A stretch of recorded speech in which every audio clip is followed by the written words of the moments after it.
Hello, everybody, and welcome back to the Cinema Wave podcast. We are back with a very juicy, hot movie for you guys. It's one of the biggest movies in theaters currently. It is called Challengers. It stars Zendaya, Mike Faist, as well as Josh O'Connor. It is directed by Luca Guadagnino. I am one of your hosts. My name is Darian Scalamoni, and I am joined this time by Liz Seiko. Hello, hello. And we are going to cover this movie first with non-spoiler thoughts to the best of our ability. When we start to get into spoilers, we will let you guys know in case you guys haven't seen the movie yet, because we do want to give you guys an opportunity to go see it on your own if you like what we have to say about it beforehand, and then you guys can return to the review if you guys can. Be sure to leave us a like and comment on the video as well. We're on the road to 500 subscribers, so please hit that button and hit the bell for alerts for more stuff. We have tons of content coming for you guys across film and television and all stuff pop culture. So Challengers was a movie we were both looking forward to. And it's doing pretty well in the box office right now. I think it made 15 million opening weekend. It did. It's not a crazy big budget. I think it's like 50 million, something like that. It's in the mid-level budget.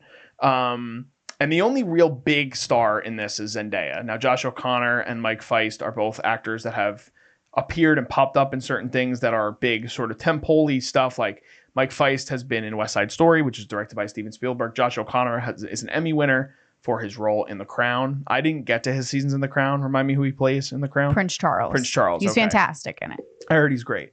But this is the first real test, I guess, to see the star power and the pure acting ability of Zendaya on like a bigger scale. She obviously leads Euphoria. She is a multiple-time Emmy winner for that show, and she carries that show even though there's a lot of other people that have become big from that show. It's like kind of crazy now when you think about it. Jacob Elordi, Sydney Sweeney, all these people. But this is Zendaya's movie. She's on the front of the posters, and it is a lot of her story, but it really is a three-hander. But just on the onset for Challengers, for the people who don't know, it is a movie that basically covers these three tennis players all the way from their youth until their adulthood and sort of the love triangle that is within it, if you want to call it that. So again, without spoiling things, Liz, what were your first thoughts on Luca Guadagnino's Challengers? Yes. First thoughts. I don't think this is a perfect movie. I was kind of going and hoping that it was, but I think that the two main flaws for me are definitely in the later half of the film. I think the first half of the film is actually pretty perfect almost. It's very energetic. It gets you in right away. It's hot. It has great music. The soundtrack and score is just really fun and energetic. And the cinematography is beautiful. I think it's Luca's probably some of the most innovative camera work and directing that he's done, at least that I've seen. Call Me By Your Name for me was a big film that I think a lot of people started to pay attention to his work. And Call Me By Your Name definitely has beautiful cinematography in it, but this film has a little bit more of a step in new shots that people haven't seen or bringing new work that he hasn't really done before. So I think from a directing standpoint, it's great. I would say my gripe with it is a little bit of the storyline towards the end gets a little murky, just in being able to wrap it up and show you how the characters, what they're fighting for is kind of what got a little murky for me in the end. But overall, I mean, I think that the three main actors are killers in this. Honestly, they are just constantly delivering great work of playing like a tennis game on the court and off the court with each other. Zendaya does a great job of leading this film as it's her first feature film that she's actually leading in the role too. So I'm pleasantly surprised that she can hold her own as a main lead character. And I think it's a great film. I think there's a lot to unpack with it. They leave you to walk away and being able to talk about a lot of things. But I think at the end of it, it just got a little murky on the wants of each character for me. Okay. I agree with a lot of what you're saying. I think that the cinematography also stood out to me. We both talked off camera before we started recording, but the score to me is really, really great. And there's really great moments in particular, which we can dive into in the spoiler session, where he returns to certain themes for certain purposes, and it's very resonant throughout the whole film. This movie is sexy, very sexy for everybody involved. It's a really great platform for all three actors, to me, that is going to be able to give them all a lot of momentum going forward. Having said that, I do think it's Zendaya's movie, for sure, in terms of like the heavy lifting, so to speak. She is really commanding on screen. I think she does a really, really great job handling a lot of the sort of tougher stuff in the script. And even her delivery on some like quips that she has in the movie, like you get a lot of different emotions from her performance, which I really appreciate. I've seen her in things before, though. I've never seen Mike Faist or Josh O'Connor myself in anything prior to this movie. So I was impressed with both of them.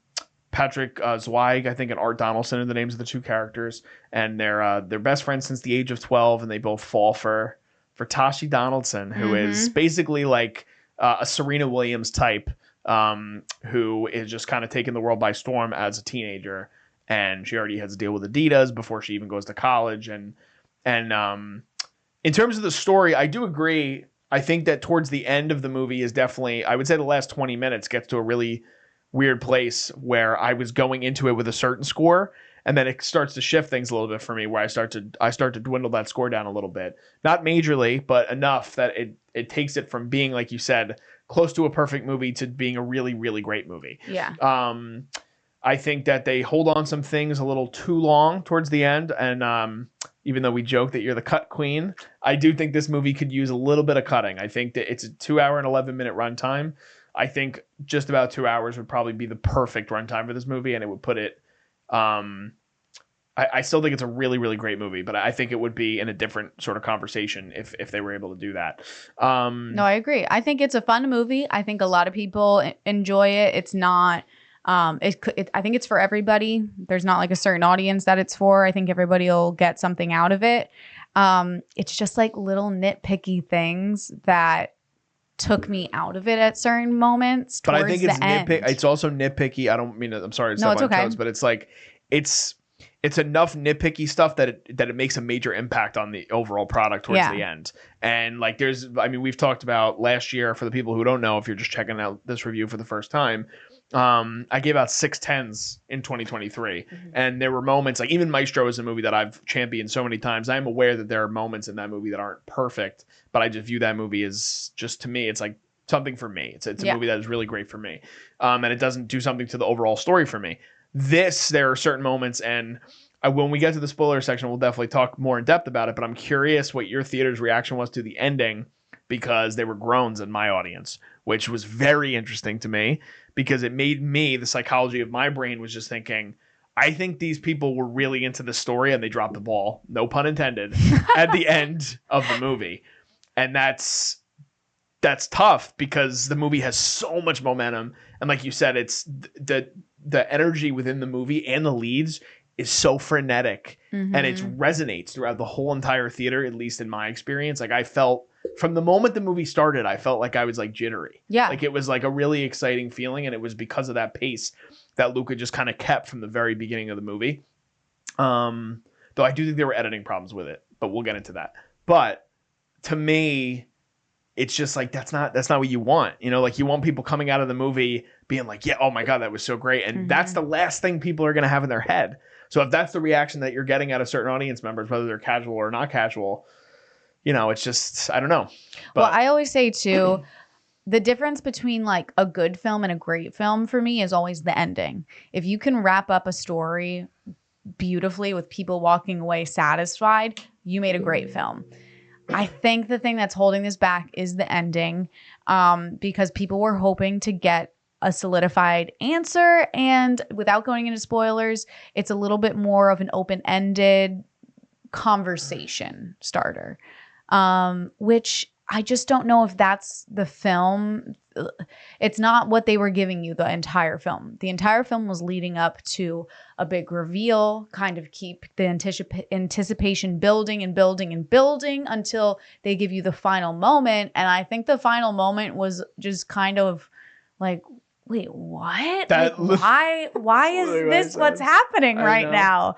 And at first I thought it was just me because I watch a lot of movies and I was just being over analytical of it. But then when I started talking with people after and kind of looking around the audience, I think a lot of people enjoyed the film overall, but were just surprised by how they decided to wrap it up. Yeah. Yeah. It's hard to talk about without actually getting into spoilers. Yeah, so I think, I mean, we've covered this now for a few minutes. It's a great film. It is. It's a great film. It's entertaining. It's fun. It's not boring. I do agree it could cut 10 minutes off, but not in a dull way. It's more of just they were getting a little self-indulgent on things. I think that's a great way not of in like putting a hot, sexy way. Yeah. that's a fair point. That's a fair point. But yeah, great movie. I think.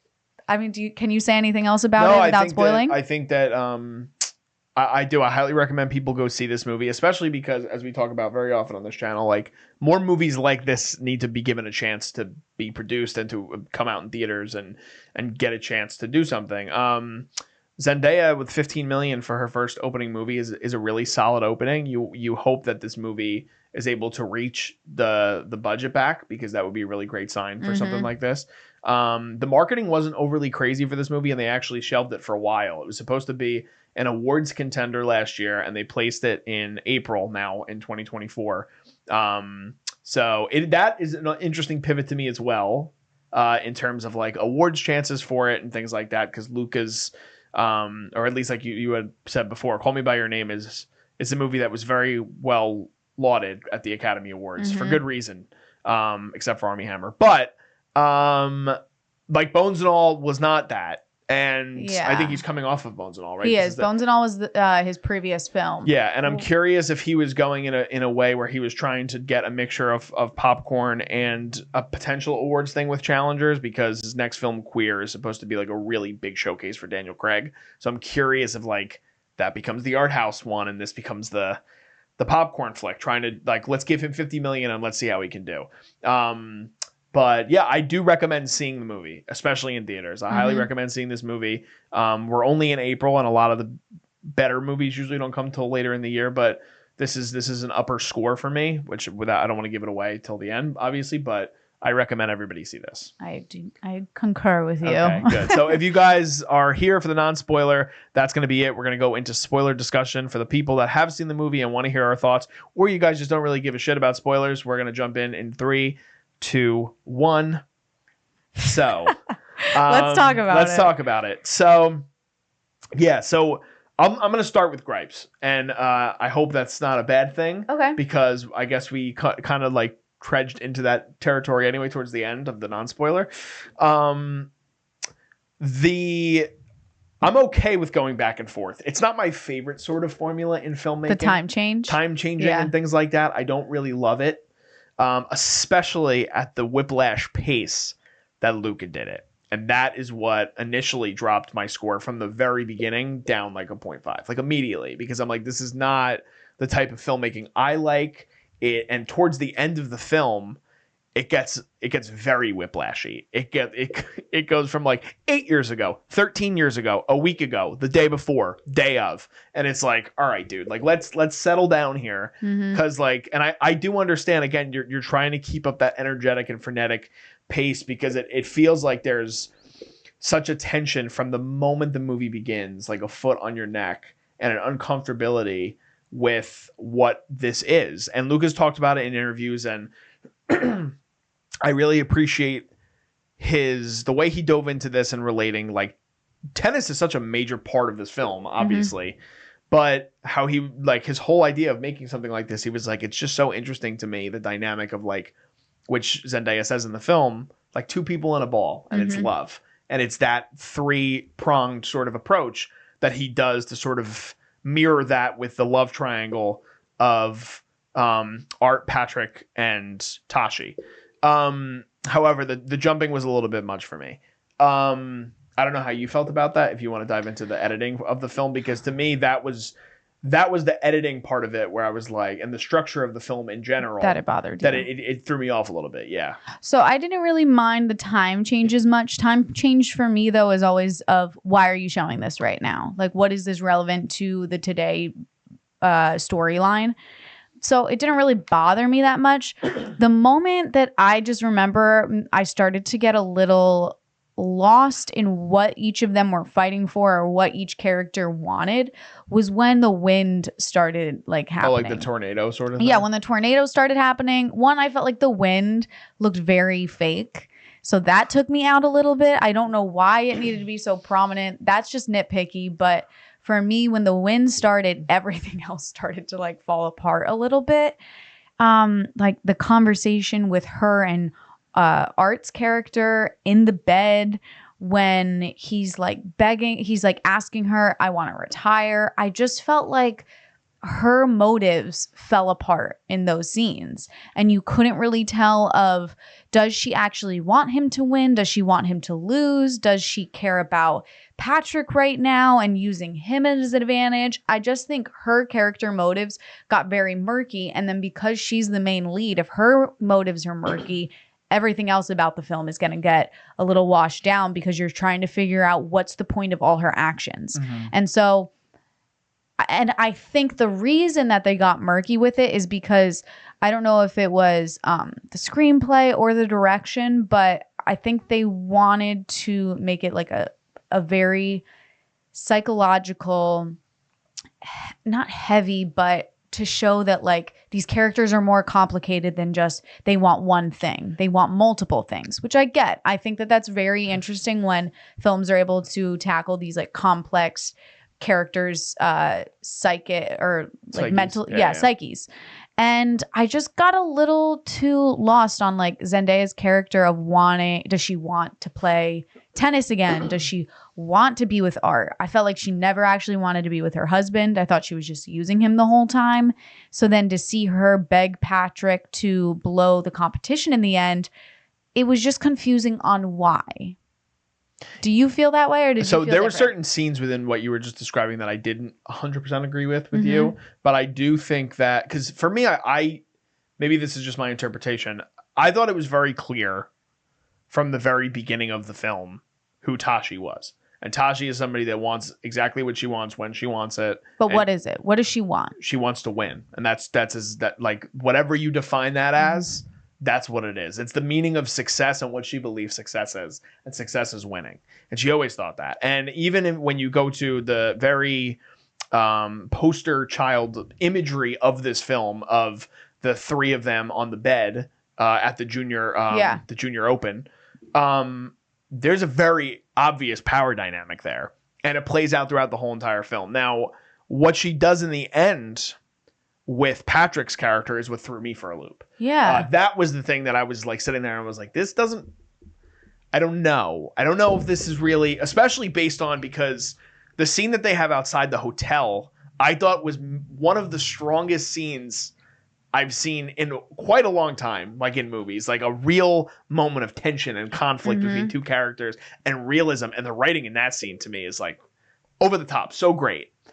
So to go from that, and that was before the wind started. Yeah, and so I was locked in, and I was like, "Let's go." It's all the problem of the wind. Yeah, I was like, she's going to back Art this whole time now, and like get him to beat this guy in the competition. But then all of a sudden, it was like she wants to have sex with Patrick again. Yeah, that was something that bothered me, because to me it didn't add up. No. And in that sense, I do agree with you. I also really loved the scene, though, between Tashi and Art in the hotel room, because I thought it told a lot about their dynamic, the type of person that Art is and the type of person that Tashi is. And it was the first time I felt like you actually did see a little bit of, but this is where it contradicts itself. I thought in that scene there was a real moment of remorse from Tashi. And then she says what she says, but she's still obviously pretty broken up about it. She feels really bad about it. But then she goes and does what she does with Patrick. Well, so that's what I mean. So that bothers me. And then, to make it even more confusing sort of on the viewer, she comes back to the hotel. She would, again, really great in terms of framing, in terms of the written direction there, but it's shoehorned in a place where it just doesn't add up. So like, she comes back after she has sex with Patrick again. She comes back to the hotel.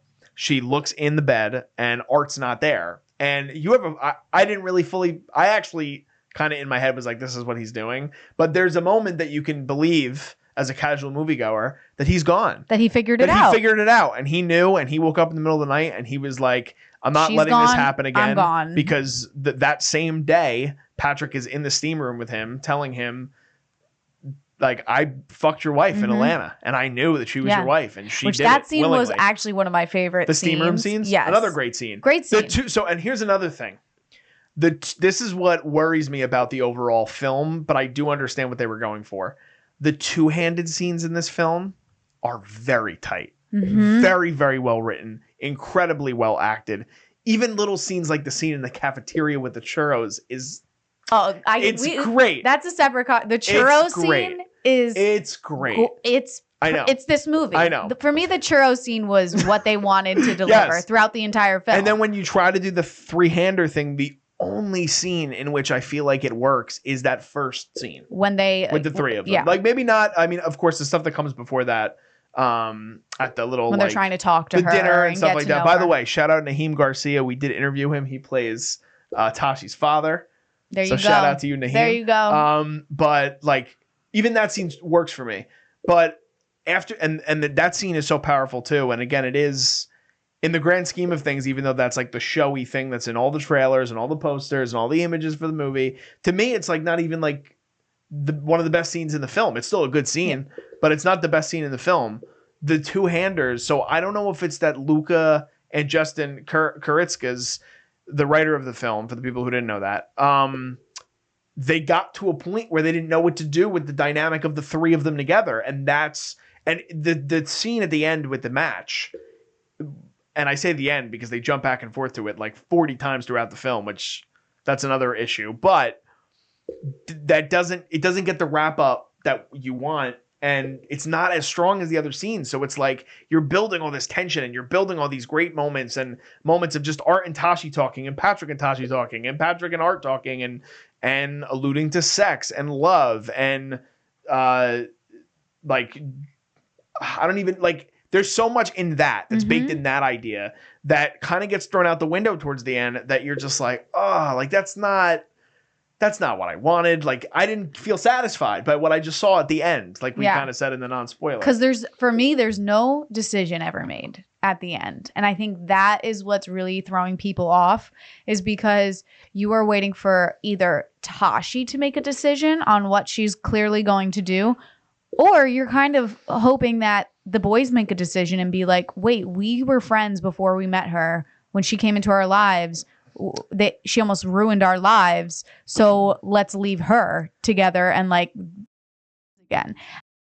I think is the story ending that they should have gone with, but I think that they got a little precious with their art and was with the storyline and was like, oh, let's just like leave it up and like not make a decision. The crazy thing is, I don't know if I 100% agree with you in terms of that I would want that to be the ending, but I think it could be one of the endings.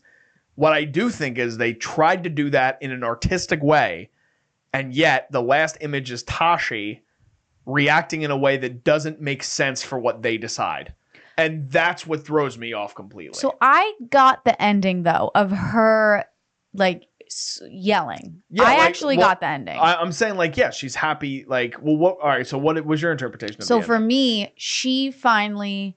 The way that I can make it a palatable ending and like kind of wrap it up is that Tashi is one of those athletes that just lives, breathes, eats tennis. She doesn't have room for love. She doesn't have room for even sex, really. She doesn't have room for anything in her life besides tennis. And as she said earlier, she just wants to watch some good tennis be played. And so I think the end is that she finally got to see these two boys, these two men at this point, who she kind of went throughout life passing back and forth between, play great tennis in front of her. And that is what she's been wanting and what she has been craving to see between the two of them. Yeah, and I think that that's alluded to in the scene in her dorm. When she talks, and I had it written down because I love the quote so much, and I was trying to look for it and I couldn't find it.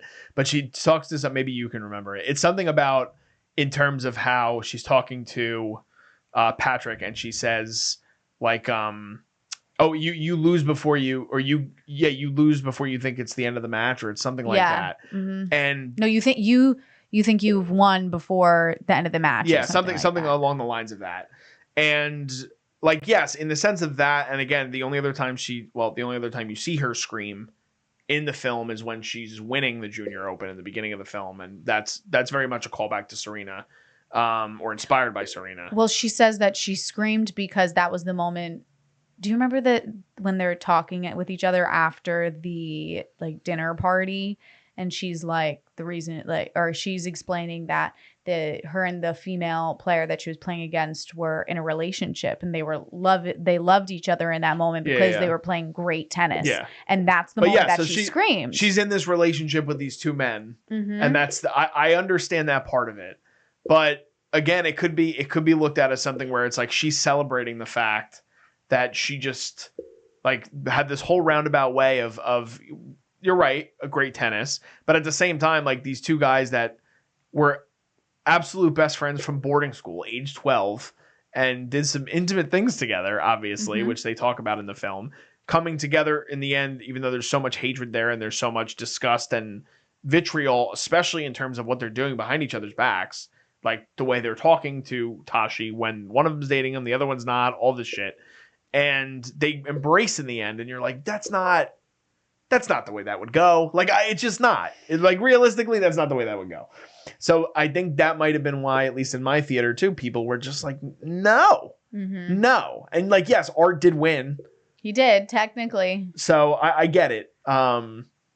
Just wasn't the strongest ending. It was just murky for me. Yeah. It was very wishy-washy and felt like they didn't want to make a solid choice at the end, which, I don't know, sometimes works. But for this film, it was so cut and dry throughout all of it and so sharp and so condensed to then have it be like a fluffy ending of just like, oh, whatever you guys want to walk away thinking. Like, that's not what people wanted. Yeah, I agree.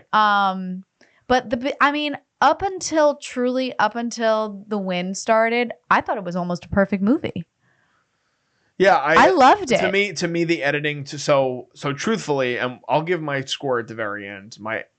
But going up to until probably the last 20 to 25 minutes of the movie, I was at a 9.5. I was at a 10. I had a very high. I was locked in. I was like, Luca is doing the work right now. He is, because one of my favorite things about his directing is that he often pushes the camera's focus onto somebody observing something. Yes. Which I think was so well for a tennis film, because tennis, you're just observing the whole time, which can be boring in a film. If you're just watching people play tennis, that's boring. Well, because the movie also has so many different layers to it in terms of like, yes, it's people playing tennis, but it's like the people at the peak of their lives playing tennis and the peak of their sexual lives. And it's such an interesting dynamic when Patrick and Art lay their eyes on Tasha. Or like, I guess it's Patrick that brings Art to the match. Yeah. Which is another interesting part of it. Because Art's not interested. And that's another thing too. So I want to talk to you about the chemistry between the leads. Okay. Because it was very interesting to me. I felt a really great chemistry throughout with Mike Faist and Zendaya the whole time. And Josh O'Connor and Zendaya, I didn't have it. But then towards the end of the movie, despite things being murky, I thought that got stronger as the movie went along. So I wasn't sure how you felt about that. There were certain scenes in particular, like we've alluded to some of them. The dorm scene I really like. And there are all these great two-handed scenes with all of them separately. Right? Like, I love my three favorite scenes in the movie are probably the three scenes that I've talked about. One, I know you said you weren't a huge fan of, but the scene in the dorm, the scene in the cafeteria between the two boys, and the scene on the bed with Art and Tashi. Thank you. So those were like the standouts to me, and I was like, the chemistry, like it's hot, like it's red hot, and I haven't felt that in a movie in terms of chemistry in a long time. Like the leads were like on it, like definitely on it. So I'm curious on what your thought about that was. No, I thought in the beginning that the relationship between the three of them was super clear. For me, even Josh O'Connor's character, I thought was very clear and set in what his purpose was and what he was doing. I mean, right away, I think Art and Tashi had just a kind of connection where they would look at each other more than she would look at Patrick's character. But Patrick was laser eyes on her.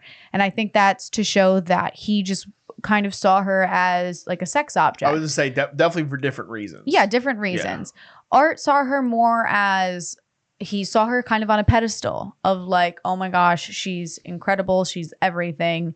Like she's and kind of worshipped her in a little bit, versus Patrick saw her just as like, she's the best. I want to be the best. So like, I got to get with this girl, essentially.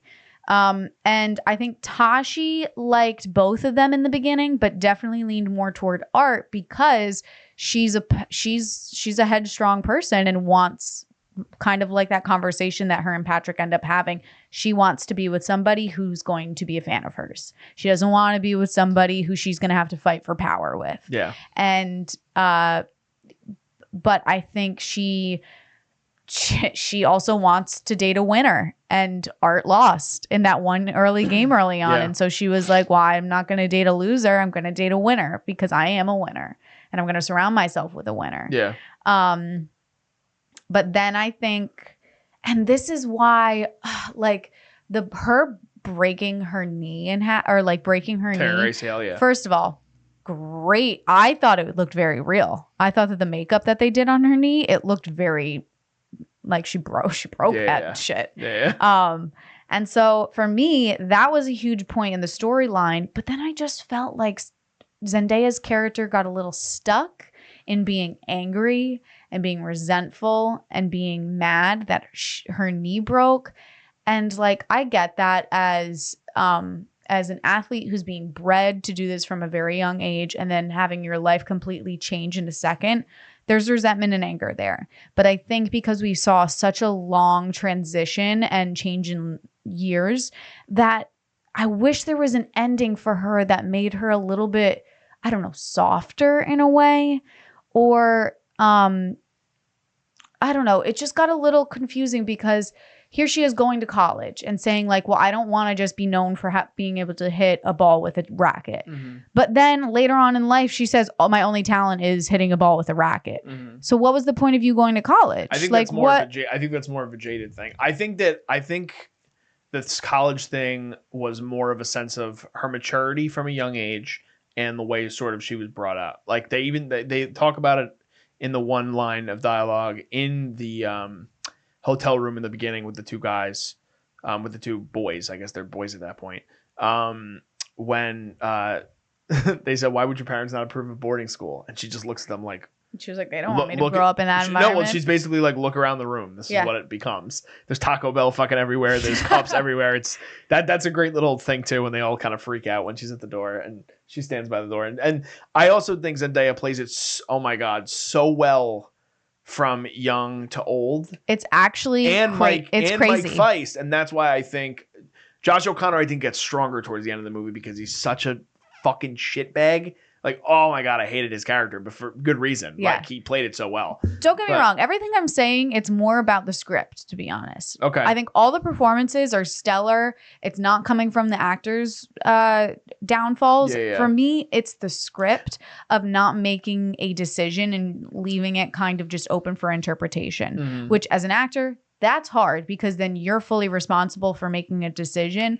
But also, if that's the point that the writer wants to come across, then you can't make too hard of a decision where you're changing their point of view. And the funny thing that you're saying about Josh O'Connor is you're like, oh, he's such an asshole. He was in this movie. If you see him in The Crown, it is like a completely different.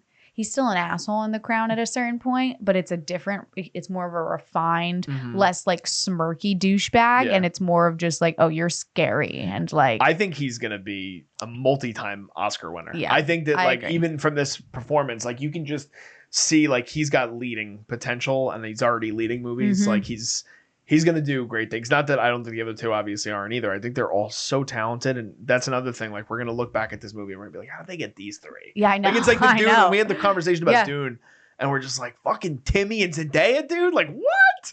You're going to get them for 3 movies when they're at the height of their powers? Like, that's how I feel with these 3 performers in general.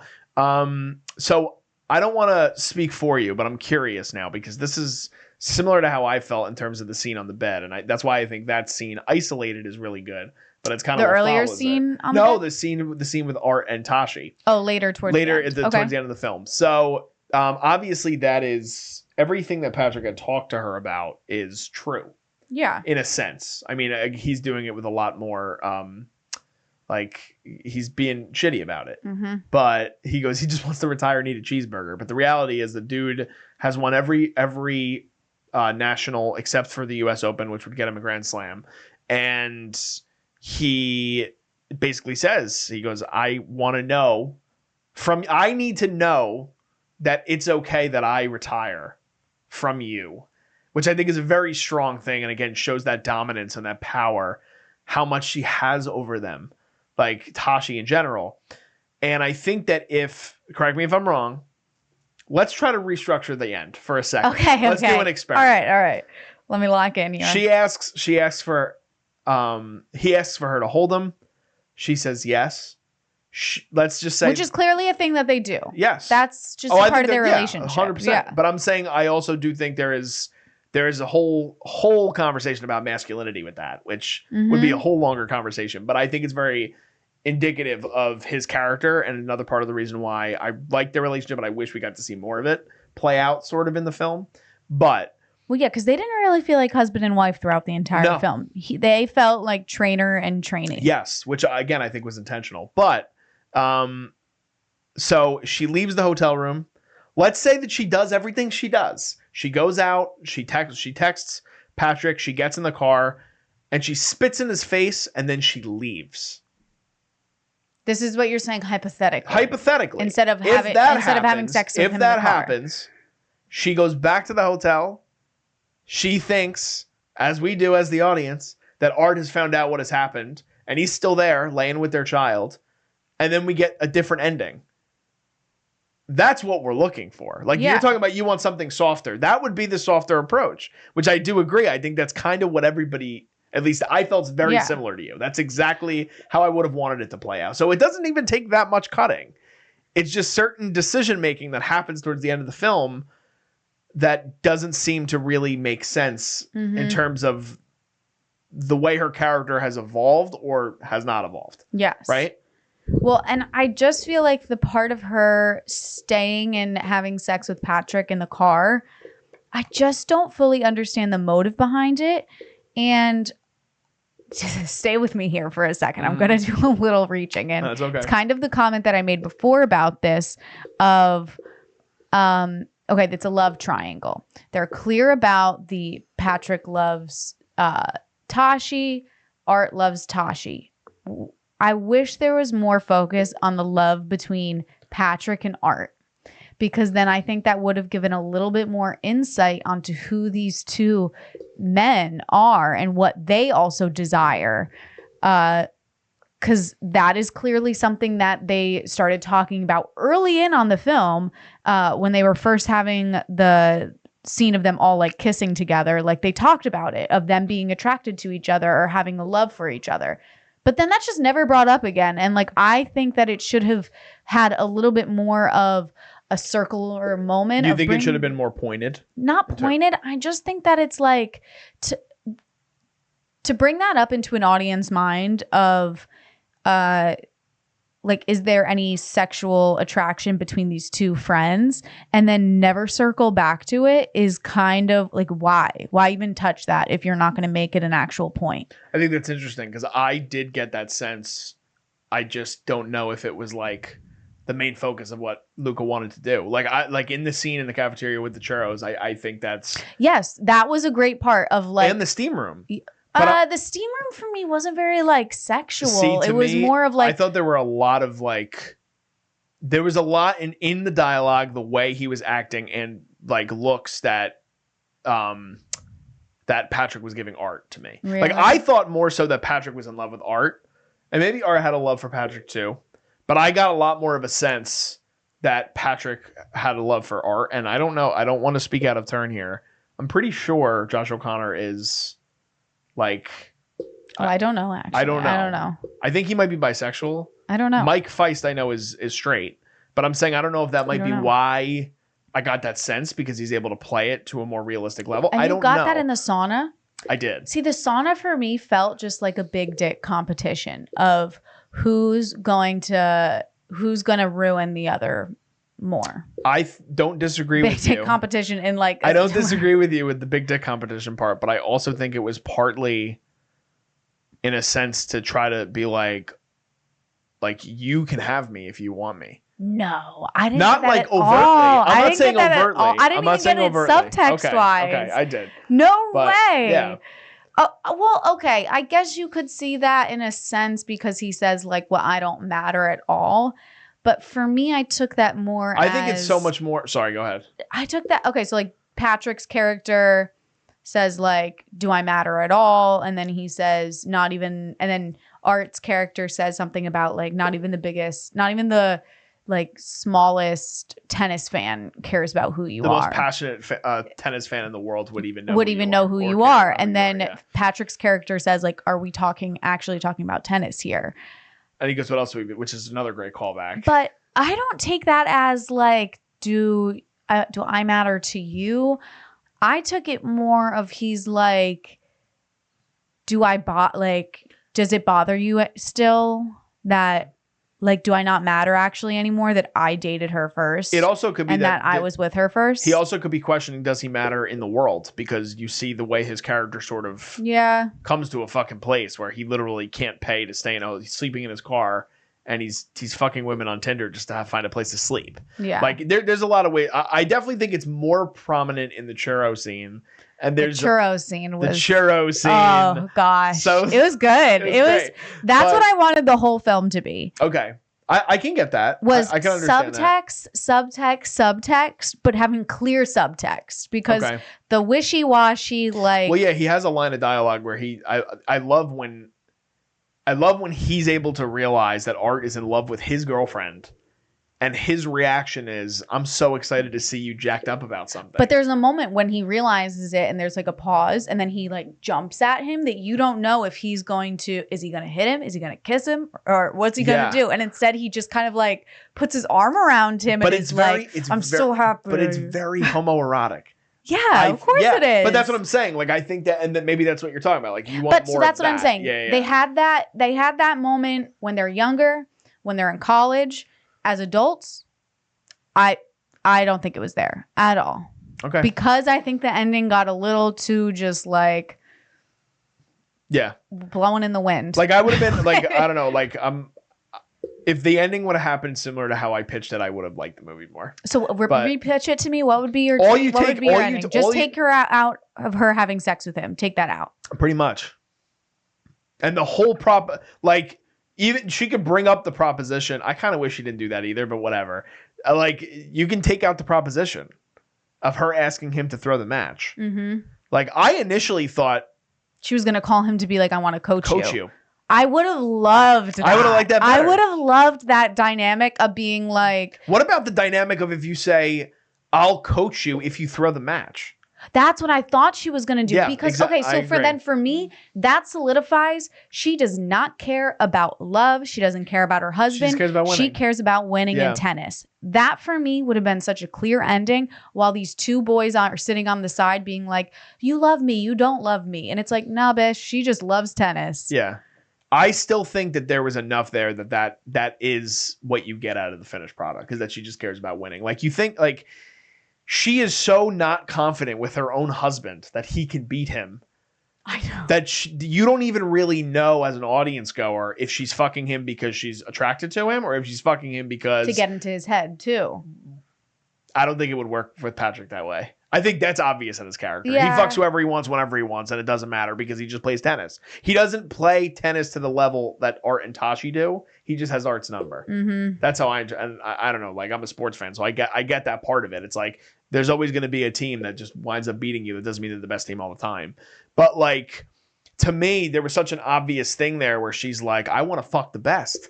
I want to be with the best." Mm-hmm. Like, and there is definitely more of a sexual attraction, obviously, to Patrick from Tashi. Like, you see it 4 times throughout the movie, and you see it once with Art, and that's her husband. So that's why I would have liked to see a little bit more. Like, if you're gonna make the movie 2 hours and 11 minutes, let's try to get a little bit more on what the relationship of Art and Tashi is. Well, and then also let's talk about the ending. I loved the cinematography. The slow-mos, though, for me. Oh, my God. Tough. Like, I watch Zack Snyder movies, so to me, that's nothing.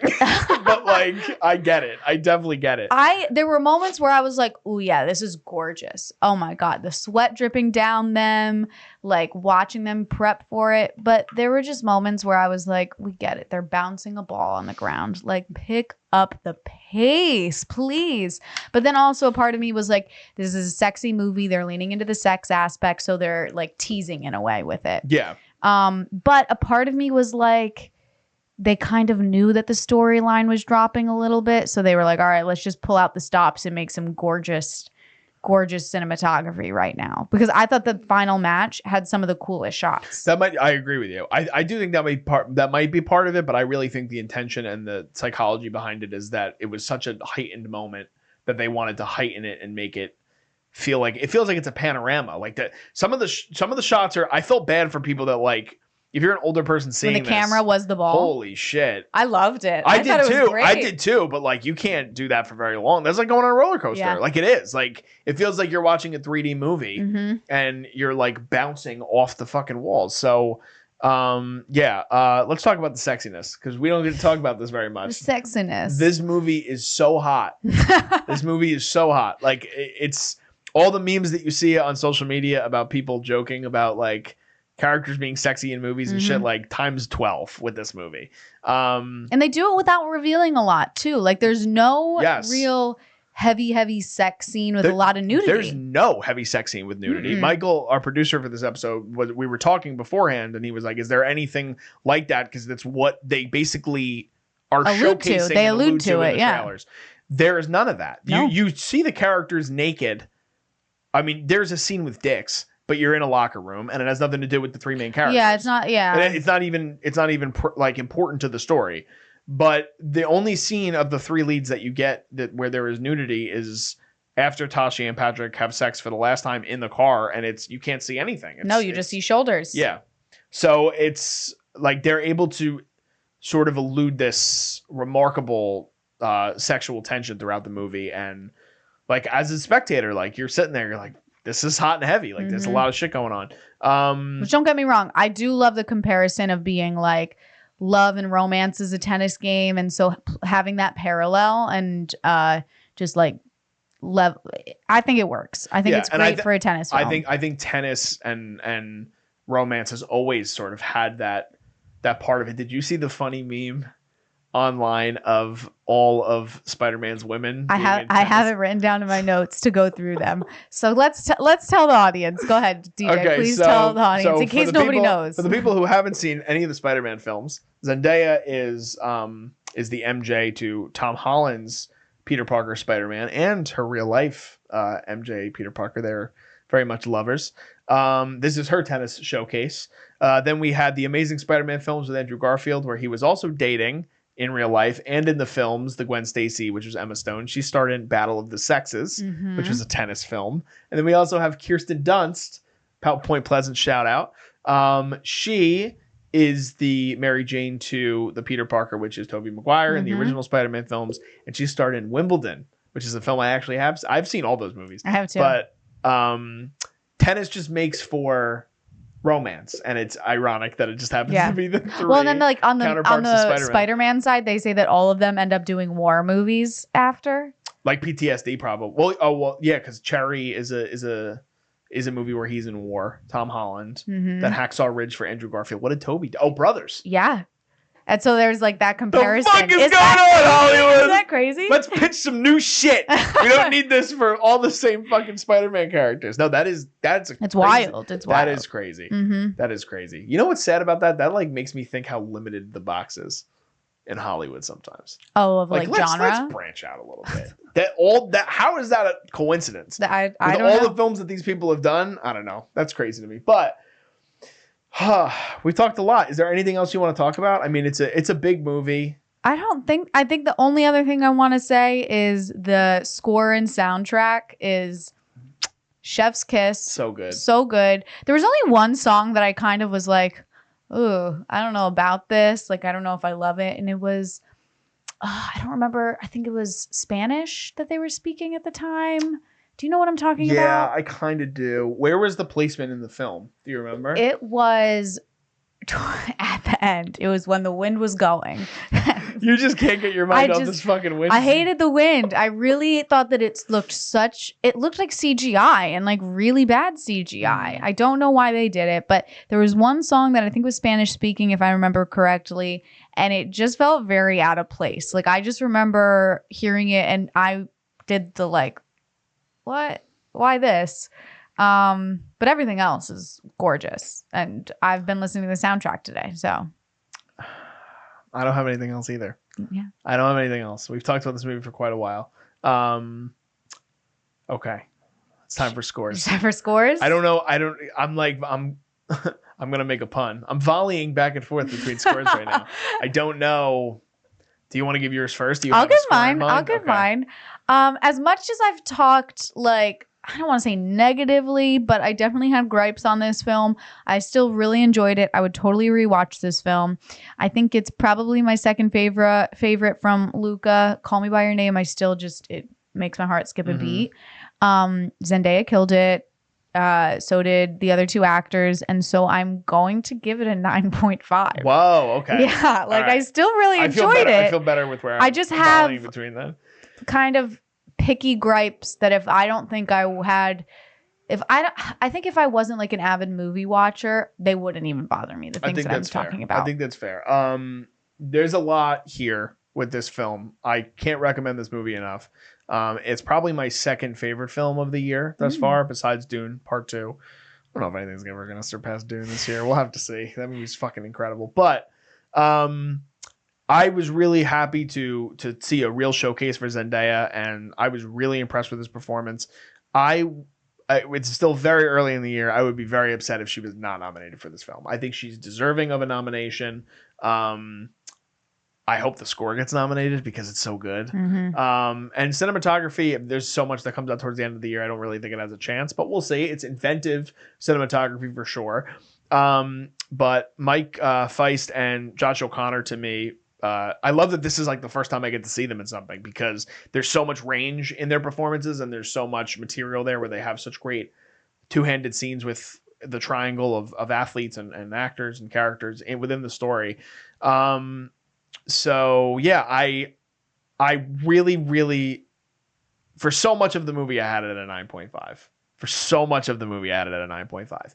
But I felt very similar to what you were saying, sort of the decision-making with Tashi's character towards the end I didn't resonate with. It didn't really, like, it wasn't what I was expecting, and it wasn't something that I felt fulfilled by.